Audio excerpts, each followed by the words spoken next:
आज आपके लिए इमोशनल स्टोरी लेके आई हूँ और इसका टाइटल है द पोर्ट्रेट आर साइलेंट है पोर्ट्रेट ऑफ अ लेडी। इसमें ट्रेट वर्ड आप देख रहे होंगे। वैसे इस वर्ड के दो मीनिंग होते हैं।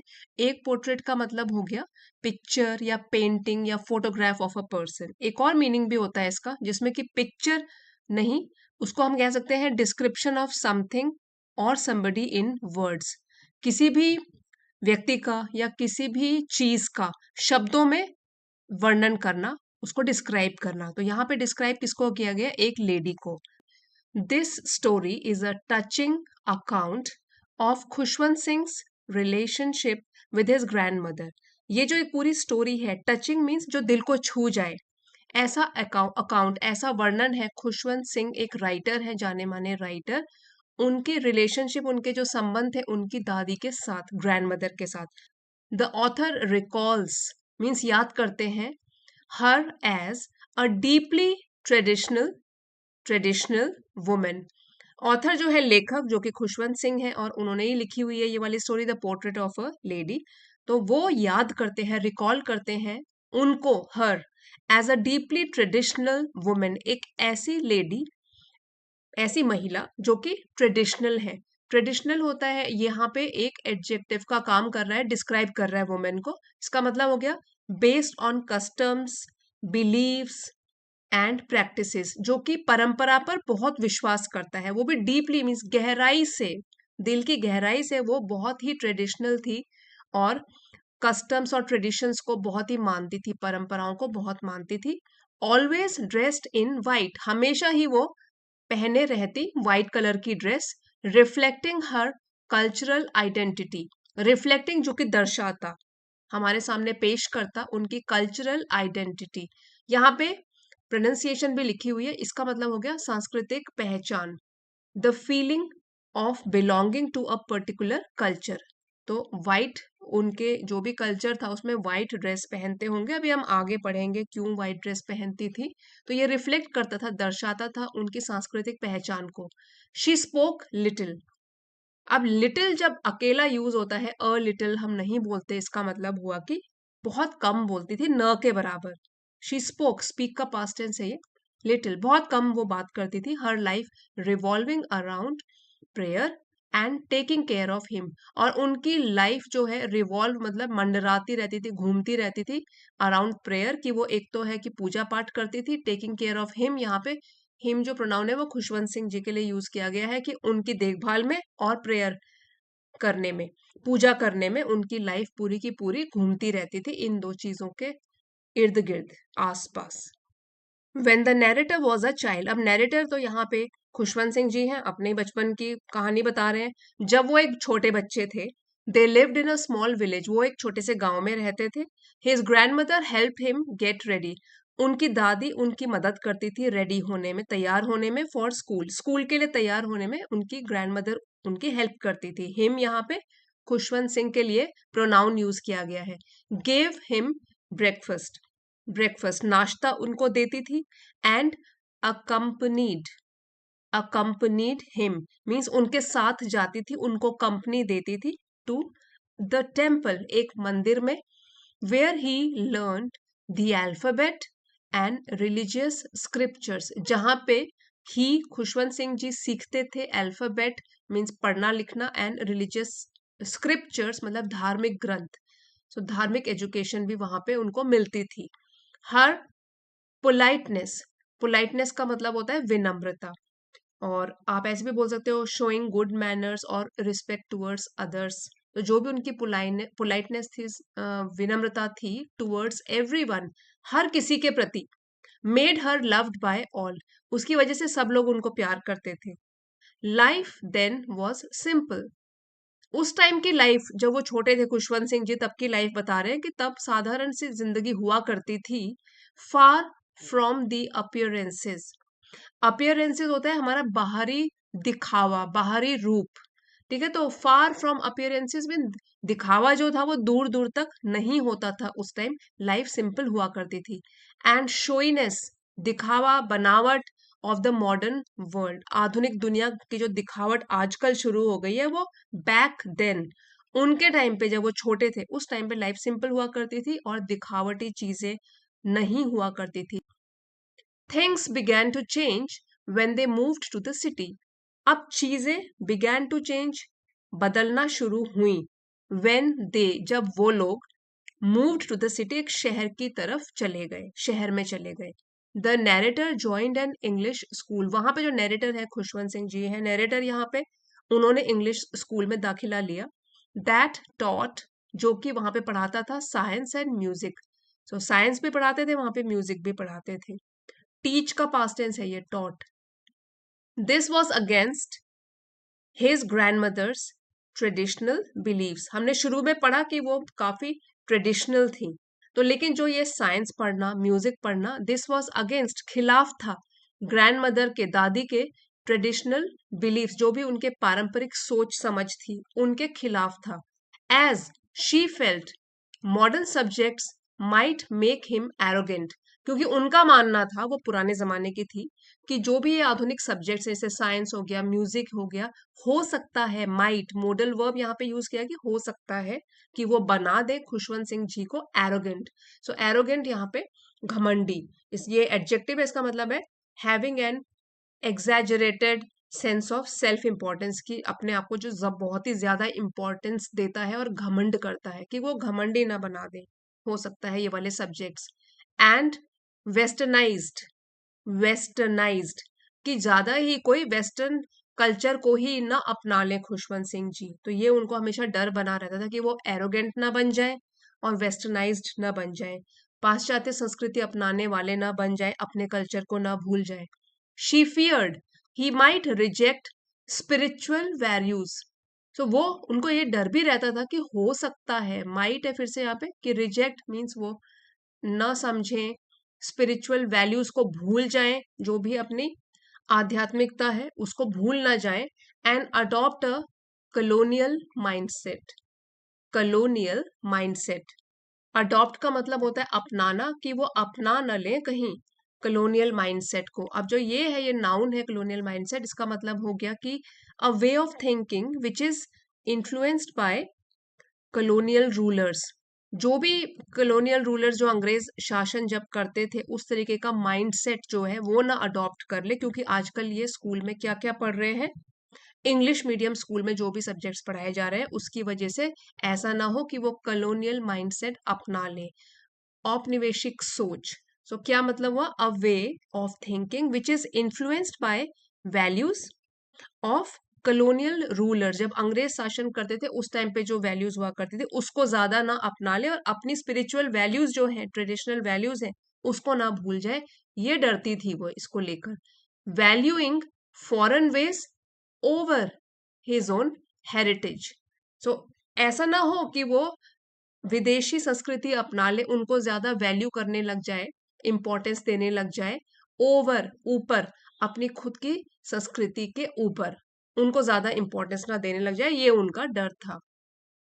Eight school he began to read books in English. अब स्कूल में, यहाँ पे ही खुशवंत सिंह जी के लिए कि उन्होंने शुरू कर दिया पढ़ना बुक्स को इंग्लिश में, क्योंकि इंग्लिश मीडियम स्कूल है. And study subjects like law of gravity and music, और उन्होंने सब्जेक्ट्स, जो भी विषय पढ़ने लग गए, वो कौन कौन से, लॉ ऑफ ग्रेविटी और म्यूजिक, ऐसे सब्जेक्ट, साइंस से रिलेटेड, म्यूजिक से related. She thought music was meant for beggars and prostitutes. उनका मानना था, उनकी दादी का, थिंक का पास्ट टेंस है थॉट, कि जो संगीत होता है, मेंट फॉर, कि वो तो किसके लिए होता है जरूरी, या तो भिखमंगों के लिए जो भीख मांगते हैं, या प्रोस्टिट्यूट्स, वेश्याएं, तो उनके लिए ये होता है म्यूजिक, अदरवाइज बच्चों को तो नहीं पढ़ाया जाना चाहिए स्कूल में, ये उनका मानना था. And felt it was beneath respectable people, और उनका मानना था, फेल्ट, ठीक है, उनका मानना था कि म्यूजिक जो होता है वो तो जो भी सम्मानित व्यक्ति लोग होते हैं उनकी शान के नीचे होता है, उनको नहीं सीखना चाहिए म्यूजिक. तो बेनिथ क्या हुआ, नीचे.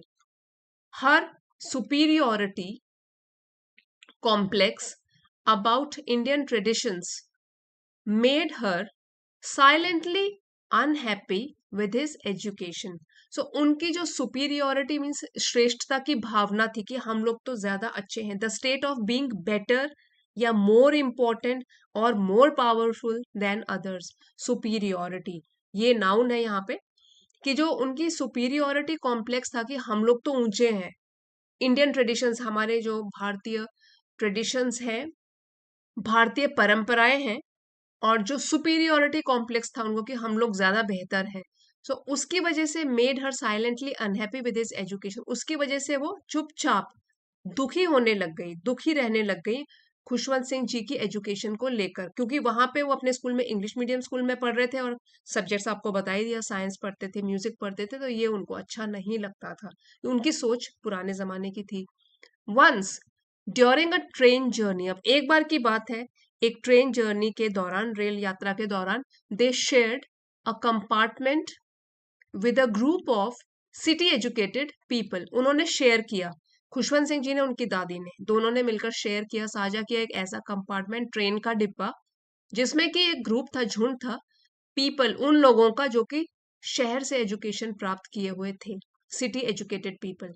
One man tried to mock her for not speaking English, अब जो झुंड था ये सिटी एजुकेटेड पीपल का, उसमें से एक आदमी ने ट्राई, कोशिश की, मॉक का मतलब हुआ मजाक उड़ाना, मॉक हर उनका मजाक उड़ाने की, फॉर नॉट स्पीकिंग इंग्लिश क्योंकि वो इंग्लिश नहीं बोल पाती थी। तो सिटी से जो एजुकेटेड ये लोग थे, उन्होंने मजाक मजाक उड़ाया उनका।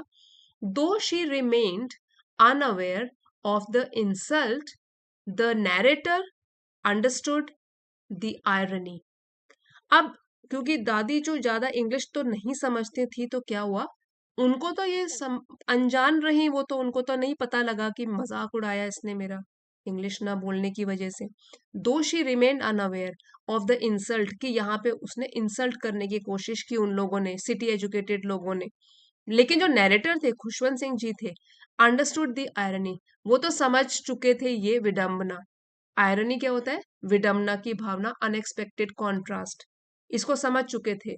Those people judged her by her language nor her wisdom, क्या समझ में आया खुशवंत सिंह जी को, कि ये जो लोग हैं, ये एक माइंड अपना बना रहे हैं, जज कर रहे हैं, उनका आंकलन कर रहे हैं कि वो कौन सी भाषा बोलती हैं, उनकी बुद्धिमानी या कितनी उनमें अकल है, इतनी उनकी एज हो गई है, और जो ओल्ड लोग होते हैं अपने तजुर्बे के साथ, अपने एक्सपीरियंस के साथ कितने वाइज हो जाते हैं। लेकिन ये जो सिटी एजुकेटेड लोग हैं, इन लोगों ने दादी को आंकना शुरू किया उनकी लैंग्वेज की वजह से, कि कौन सी भाषा बोल रही है, कौन सी नहीं बोल पाती है, और उनकी बुद्धिमानी समझदारी के ऊपर उनको नहीं आंका, ये विडंबना उनको समझ में आ गई खुशवंत सिंह जी को। She carried her belongings with dignity, अब कैरी समबडी मतलब जो उनकी बॉडी लैंग्वेज है, जिस तरीके से अपने आप को कैरी करती हैं, तो जो भी उनकी बिलोंगिंग्स थी, सामान था, डिग्निटी मीन सम्मान के साथ उसको कैरी करती थी, never feeling the need to imitate others to fit in, fit in मतलब कि अपने आप को फिट करने की कोशिश करना किसी सर्कमस्टेंसेस में, किसी सिचुएशन में। लेकिन जब जिन चीजों पर उनको खुद विश्वास है, उन चीजों पर वो बहुत ही दृढ़ विश्वास करके रखती थी, और डिग्निटी सम्मान के साथ उस पर टिकी भी रहती थी, डटी भी रहती थी, और उनको कभी भी never feeling the need to imitate, imitate का मतलब होता है नकल करना, दूसरों की नकल करना, तो कभी भी उनको इसकी जरूरत महसूस नहीं हुई, और फिट इन हो जाना दूसरों के हिसाब से, इसकी भी उनको कभी जरूरत नहीं हुई, क्योंकि वो बहुत ही कॉन्फिडेंट लेडी थी। तो फिट इन का क्या मतलब होता है, कि अपने आप को दूसरों के हिसाब से ढालने की कोशिश करना, उनकी तरह उनके एनवायरनमेंट में फिट हो जाना, तो उन्होंने इसकी नीड कभी भी नहीं उनको लगी, जरूरत महसूस नहीं हुई। With time their closeness faded, अब देयर यहाँ पे खुशवंत सिंह और उनकी दादी की जो क्लोजनेस थी, उन वो फेड होने लगी, धूमिल धुंधली पड़ने लग गई समय के साथ साथ, उनकी जो क्लोजनेस थी वो धुंधली पड़ने लग गई, मीन्स दूरियां बढ़ने लग गई। The grandmother rarely spoke to him, क्योंकि अब जब शहर में आने के बाद इतनी चीजें बदलने लग गई, तो क्या हुआ, ग्रैंड मदर जो दादी थी, रेयरली कभी कभार ही उनसे बात करती थी, spoke to him, spending most of her day with her spinning wheel, बिताते हुए दिन का ज्यादातर time, most of her day with her spinning wheel, चरखा, स्पिनिंग व्हील का मतलब हुआ चरखा। अब पुराने जमाने की बात है ये, तो चरखा चलाती थी। एंड फीडिंग स्पैरोज, फीडिंग खाना खिलाना स्पैरोज को। तो छोटी ब्राउन और ग्रे कलर की चिड़िया होती है स्पैरो, उनको गोरैया भी बोलते हैं। तो उनको खाना खिलाना, इसमें उनका समय बीतने लगा और दूरियां उनकी खुशवंत सिंह के साथ थोड़ी थोड़ी बढ़ने लग गई। She seemed to reject the modern world, ऐसा प्रतीत होता था कि वो आधुनिक दुनिया को रिजेक्ट कर रही है, अस्वीकार कर रही है, उनको पसंद नहीं आ रही ये वाली आजकल की मॉडर्न दुनिया। Unwilling to adopt its ways, adopt होता है अपनाना, अनविलिंग जिनकी इच्छा नहीं हो, जो इच्छा नहीं करते हैं कि हम अपनाए इस मॉडर्न दुनिया के तौर तरीके। अनविलिंग, सो अनविलिंग मतलब जिसको की इच्छा नहीं है, not wanting to do something. ठीक है, तो वो उनको क्या इच्छा नहीं थी कि मॉडर्न दुनिया के तौर तरीके अपनाना। हर सोफिस्टिकेशन, सोफिस्टिकेशन ये प्रोनाउंसिएशन इसकी लिखी हुई है सोफिस्टिकेशन। सो उनकी जो दुनियादारी थी, understanding the way people behave, कि किस तरीके से लोग किस तरीके से व्यवहार करते हैं, तो उनकी जो सोफिस्टिकेशन थी केम नॉट फ्रॉम पॉलिश्ड मैनर्स और फैशन। सो जैसा आपको बताया अभी, सोफिस्टिकेशन ये एक नाउन है और इसका मतलब होता है कि quality of having an understanding of the world and its ways, कि जिसको कि दुनिया के तौर तरीकों की ज्यादा समझ होती है। तो उनका जो सोफिस्टिकेशन था केम नॉट फ्रॉम पॉलिश्ड मैनर्स, ये इस चीजों से नहीं आया था, पॉलिश्ड मैनर्स कि वो कितने सही ढंग से बात करती हैं, काम करती हैं, उनके कितने निखरे हुए मैनर्स हैं, या फैशन है, क्या फैशन में बिलीव करती हैं, इससे नहीं उनका सोफिस्टिकेशन आया, but from her inner grace and strength. लेकिन जो उनका कॉन्फिडेंस था वो आता था उनके अंदर के ग्रेस, गरिमा से, और स्ट्रेंथ, ताकत से, क्योंकि वो अंदर से किसी के ऊपर निर्भर भी नहीं थी और बहुत ही कॉन्फिडेंट, आत्मविश्वास से भरी हुई लेडी थी। तो इसलिए वो काफी कॉन्फिडेंस उनमें रहता था। She disliked pretentious, pretentious, pretend word से बना है, प्रिटेंड का मतलब होता है दिखावा करना, बनावटी। तो उनको अच्छा नहीं लगता था, डिसलाइक घृणा थी, पसंद नहीं आता था प्रिटेंशियस बिहेवियर। सो यहाँ प्रिटेंशियस जो है वो एडजेक्टिव है, इसका मतलब होता है शोई, दिखावटी, बनावटी, ऐसा व्यवहार। ये तो उनको ऐसा बिल्कुल भी पसंद नहीं आता था। एंड वैल्यूड रियलिटी, और वैल्यू मतलब वो किसको इंपॉर्टेंस देती थी, रियलिटी को, वास्तविकता को, कौन कितना ट्रू है, इसको वो वैल्यू देती थी। और किसको अच्छा नहीं मानती थी, प्रिटेंशियस बिहेवियर, दिखावटी व्यवहार, बनावटी व्यवहार को। सो वैल्यू किसको करती थी, reality over outward appearances. Over means किस चीज के ऊपर, बाहरी जो दिखावटीपन होता है उसके ऊपर वो रियलिटी को ज्यादा वैल्यू देती थी, कि वास्तविकता में क्या चीज है, उनको ज्यादा वैल्यू देती थी। एक बार फिर से पढ़ते हैं वाली line. She disliked pretentious behaviour and valued reality over outward appearances, outward appearances से ज्यादा वैल्यू वो रियलिटी को देती थी। और जो भी प्रिटेंशियस बिहेवियर होगा, दिखावटी, ढोंग, बनावट, इसको बिल्कुल पसंद नहीं करती थी। इन हर फाइनल डेज, अब उनके आखिरी दिनों की बात यहाँ पे लेखक ने बताई है। She refuse to talk to anyone, उन्होंने साफ इनकार कर दिया बात करने से किसी के भी साथ। And devoted herself entirely to prayer, और उन्होंने अपने आप को डिवोट कर दिया, समर्पित कर दिया पूरी तरीके से, प्रेयर मीन्स पूजा पाठ में। लास्ट डेज की बात हो रही है। Her death brought a strange silence to the house, अब जब उनकी डेथ हुई, जब वो मर गई, तो उसकी वजह से क्या हुआ, एक अजीब तरीके की खामोशी छा गई पूरे घर में। Hundreds of sparrows sat quietly on rooftops and veranda. अब ये तब की बात हो रही है जब वो गुजर गई। तो उस दिन क्या हुआ, हंड्रेड्स मतलब सैकड़ों स्पैरोज, गोरैया, बैठी चुपचाप रूफटॉप छत पर, और वेरांडा बरामदे पर बैठी, क्योंकि वो उनको खाना खिलाया करती थी, दाना पानी दिया करती थी वहां पे अपने वरांडे में, और छत पे रखती थी उनके लिए। एज इफ मोर्निंग, मोर्निंग का मतलब होता है शोक मनाना। देखिए स्पेलिंग MOUR है, ठीक है, उसका मतलब होता है शोक मनाना। एक होता है मॉर्निंग, मॉर्निंग तो हो गया सुबह, और ये है मॉर्निंग। सो इसका मतलब है कि एज इफ, जैसे मानो कि वो शोक मना रहे हों, ये जो स्पैरोज हैं, गोरैया है। The narrator felt deeply humiliated by his earlier belief. अब जो नैरेटर है उनकी मृत्यु के बाद क्या हुआ, डीपली गहराई से उनको बहुत ही अपमानित महसूस हुआ, ह्यूमिलिएटेड फील किया उन्होंने। सो ह्यूमिलिएटेड एक एडजेक्टिव है, इसका मतलब होता है मेड टू फील अशेम्ड और फुलिश। तो अजीब सा लगा उनको, वो भी गहराई के साथ। बाय हिज अर्लियर बिलीफ, पहले की जो उनका विश्वास था, that her life was small and insignificant, क्योंकि पहले खुशवंत सिंह जी ये सोचा करते थे कि दादी की लाइफ तो क्या है, कोई उनको ना जानता है पहचानता है ना ज्यादा इंपॉर्टेंस देता है, छोटी सी लाइफ है और इनसिग्निफिकेंट जिसकी कोई वैल्यू नहीं है। ये खुशवंत सिंह जी का पहले का बिलीफ था अपनी दादी को लेकर। लेकिन बाद में वो भी बड़े हुए खुशवंत सिंह, वो भी और भी मैच्योर हुए, और तब उनकी जो बिलीफ थी, तो अब वाली, तो पिछली बिलीफ के लिए उन्होंने ह्यूमिलिएटेड महसूस किया, उनको शर्म आई अपनी सोच पर, कि जब वो ये सोचा करते थे कि दादी की लाइफ तो क्या है, बिना किसी इंपॉर्टेंस के है। He now understood that her strength, values and simplicity had shaped him more than any modern education ever could।